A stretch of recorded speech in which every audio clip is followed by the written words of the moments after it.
तो पीओके सुलग रहा है और उसकी आवाज भारत में सुनाई दे रही है। पीओके पर गृह मंत्री अमित शाह ने बहुत बड़ा दावा किया है। उन्होंने कहा है कि पीओके भारत का हिस्सा है और इस पर हमारा अधिकार है जिसे कोई झुठला नहीं सकता।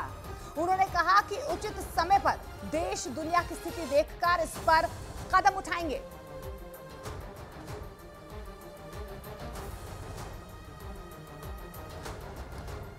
तो चुनाव के बाद पीओके पर आर पार, पीओके में बवाल और हिंदुस्तान में हुंकार, यानी कि भारत में चुनावी एजेंडा बना। पीओके पाकिस्तान के कब्जे वाला पीओके अब सुलग रहा है और पीओके के लोग पाकिस्तान की सेना और वहां की सरकार के खिलाफ सड़कों पर नजर आ रहे हैं। पीओके में भारत की तारीफ हो रही है और पीओके में जारी बवाल की गूंज अब भारत के लोकसभा चुनावों में भी सुनाई दे रही है। और इस बीच बहुत बड़ी खबर आपको बता दें, आलमगीर आलम को गिरफ्तार कर लिया गया है। बुधवार को 6 घंटे की पूछताछ के बाद उनकी गिरफ्तारी हुई है। तो बहुत बड़ी खबर आपको बता दें, जानकारी मिल पा रही है कि ईडी की तरफ से ये दावा किया जा रहा था कि वो जांच में सहयोग नहीं कर रहे हैं और यही वजह है कि उनकी अब गिरफ्तारी हो चुकी है। इससे पहले भी 10 घंटे की पूछताछ हुई थी, दूसरे बार 6 घंटे की पूछताछ हुई, जिसके बाद उन्हें गिरफ्तार कर लिया गया। ईडी के अफसरों ने रेड के दौरान जहांगीर के घर के कोने कोने से नोटों के पैकेट निकाले थे। वहां इतने नोट मिले थे कि गिनने के लिए नोट गिनने वाली मशीनें मंगवानी पड़ गई थी। रेड के तुरंत बाद संजीव लाल और जहांगीर को गिरफ्तार कर लिया गया था। ईडी ने उनसे लगातार 7 दिन तक लंबी पूछताछ की और कैश कांड की परतें खोलने की कोशिश की, क्योंकि ईडी को इस बात की आशंका थी कि कैश कांड के पीछे संजीव लाल और जहांगीर केवल एक मोहरा भर है। खेल का असली खिलाड़ी कोई और ही है। इसीलिए ईडी ने पूछताछ के दौरान कांग्रेस नेता आलमगीर आलम और उनके निजी सचिव रहे संजीव लाल को आमने सामने बिठाकर पूछताछ की।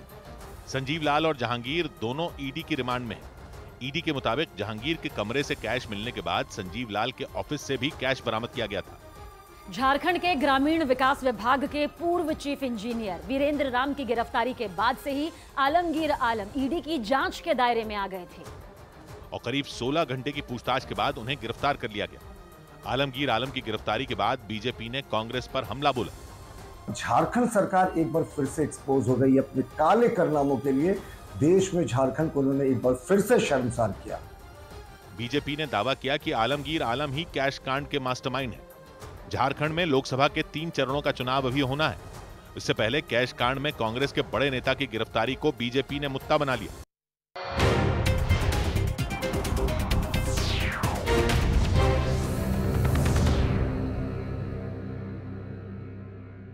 मुझे प्राइड है। दिल्ली के पास हरियाणा की फरीदाबाद लोकसभा सीट से कांग्रेस प्रत्याशी महेंद्र प्रताप सिंह का भरे मंच से बीजेपी के नेताओं को गाली देते हुए एक वीडियो वायरल हो गया।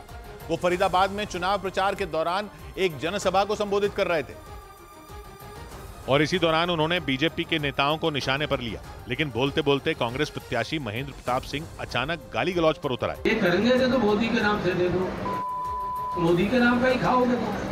उनके समर्थकों को पहले लगा कि शायद गलती से उनकी जबान फिसल गई, लेकिन इसके फौरन बाद उन्होंने ये दलील दी कि जो गाली उन्होंने बकी वो असल में गाली नहीं थी, बल्कि ये कहना तो उनकी आदत बन चुका है। आदत हो गई है गुस्से में कहने की। इसको प्लीज, मैं तो मैं मान रहा हूँ, इसे तकिया कलाम मान लीजिए।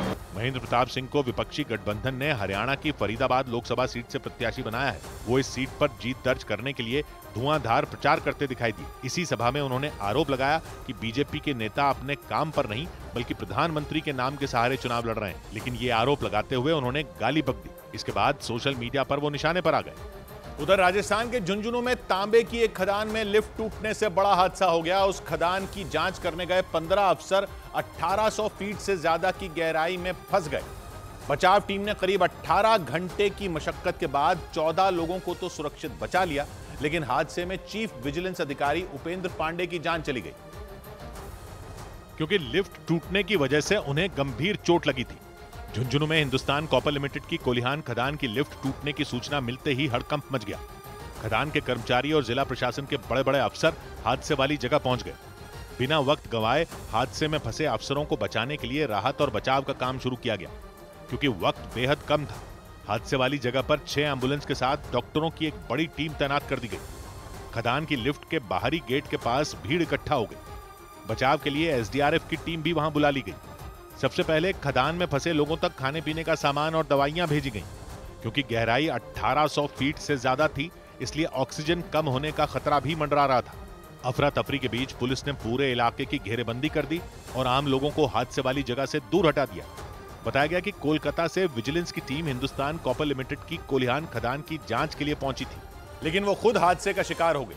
बताया गया कि जब विजिलेंस टीम के अफसर खदान के कुछ बड़े अधिकारियों के साथ खदान के अंदर जाने वाली लिफ्ट की जांच करके ऊपर आ रहे थे, तभी उसकी रस्सी टूट गई। रस्सी टूटने के बाद लिफ्ट तेज रफ्तार से खदान में नीचे जा गिरी और उसमें सवार अधिकारी जमीन की सतह से करीब 1800 फीट की गहराई में फंस गए।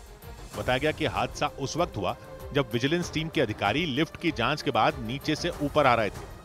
नीचे से चलने के बाद लिफ्ट करीब 300 फीट ऊपर आई ही थी कि उसकी रस्सी टूट गई। रस्सी टूटने के बाद लिफ्ट खदान की सतह पर जा गिरी। रस्सा टूटने से हुआ ये, रस्सा टूटने से ही केस जो है अपना नीचे चला गया। ऊंचाई से लिफ्ट गिरने की वजह से उसमें सवार अधिकारियों को गंभीर चोटें आईं। हादसे के बाद 18 घंटे तक राहत और बचाव में जुटी टीम ने बिना रुके काम किया। मेहनत रंग लाई और 14 अधिकारियों को खदान से बाहर निकालकर एम्बुलेंस के जरिए तुरंत अस्पताल भेज दिया गया। हालांकि राहत और बचाव में जुटी टीम ने बताया कि हादसे में चीफ विजिलेंस अधिकारी उपेंद्र पांडे की मौत हो गई। पुलिस अधिकारियों ने हादसे की जांच की बात कही। मुकदमा दर्ज होगा, उस पर पुलिस जांच करेगी। हादसे की असली वजह क्या थी, इसका पता लगाने के लिए हिंदुस्तान कॉपर लिमिटेड ने भी विभागीय जांच के आदेश दे दिए। इस बीच सीएए लागू होने के बाद देश में पहली बार 14 शरणार्थियों को भारतीय नागरिकता दी गई। देश में सीएए यानी नागरिकता संशोधन कानून के तहत 14 लोगों को पहली बार नागरिकता दी गई। केंद्रीय गृह सचिव अजय कुमार भल्ला ने दिल्ली में 14 आवेदकों को भारत की नागरिकता के प्रमाण पत्र सौंपे। केंद्र ने इसी साल 11 मार्च को नागरिकता संशोधन कानून 2024 की अधिसूचना जारी की थी। दिल्ली की राउज एवेन्यू कोर्ट ने शराब घोटाला मामले में पूर्व उप मुख्यमंत्री मनीष सिसोदिया की न्यायिक हिरासत 30 मई तक बढ़ा दी। इससे पहले मनीष सिसोदिया इस घोटाले से जुड़े सीबीआई के मामले में वीडियो कॉन्फ्रेंसिंग के जरिए कोर्ट। और बड़ी खबर आपको बता दें, सीएए के तहत पहली बार 14 लोगों की नागरिकता उन्हें दी गई है। दिल्ली में 14 आवेदकों को भारत की नागरिकता दी गई है। केंद्रीय गृह सचिव अजय कुमार भल्ला ने 14 आवेदकों को भारत की नागरिकता सौंपी है। इस मौके पर गृह मंत्री अमित शाह ने ट्वीट कर कहा है कि मोदी की गारंटी, वादा पूरे होने की गारंटी। वहीं उत्तर प्रदेश के मुख्यमंत्री योगी आदित्यनाथ ने इसे मानवता के इतिहास में स्वर्णिम अध्याय जोड़ने वाला बताया है।